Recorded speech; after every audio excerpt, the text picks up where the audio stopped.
Mahalaga ang buwan ng Abril sapagkat sa buwang ito ay ating ipinagdiriwang ang Earth Day.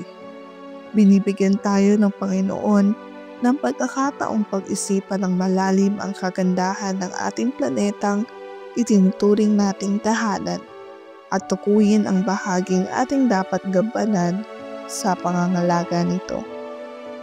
Ipinapaalala sa atin tuwing Earth Day ang kagandahan ng ating planeta at ang ating responsibilidad bilang mga katiwala ng mga nilikha ng Panginoon. Sa pagdiriwang ng Earth Day, pagbulay-bulayan natin ang ilang mga kaisipan tungkol sa mga nilikha ng Panginoon. Sa mga larawan na kalakip ng mga berso, papahalagahan nawa natin ang kagandahan ng ating kapaligiran. Pahalagahan natin ang mga ito at maganyak tayong gumawa ng nararapat na hakbang tungo sa wastong pangangalaga sa ating mundo.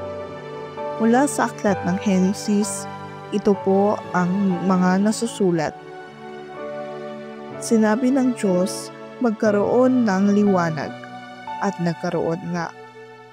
Sinabi ng Diyos, magsama-sama sa isang dako ang tubig sa silong ng langit upang lumitaw ang lupa. At nangyari nga ito.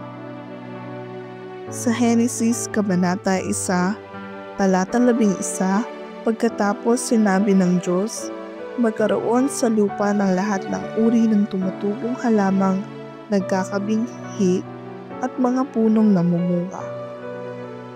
Sa Henesis Kabanata 1, Talata 20, sinabi ng Diyos, magkaroon sa tubig ng maraming bagay na may buhay at magkaroon din ng mga ibon sa himpapawid.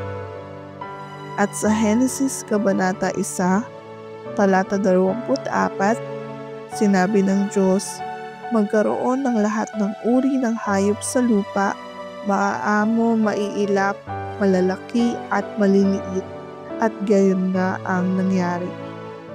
Manalangin po tayo. Salamat po o Diyos sa napakagandang planeta na ipinagkaloob mo sa amin. Tulungan mo po kaming pangalagaan ito at pagyamanin bilang pagsamba namin sa iyo at pasasalamat sa iyong kabutihan at katapatan. Sa pangalan ni Jesus, Amen. Isang mapagpalang araw po sa inyong lahat.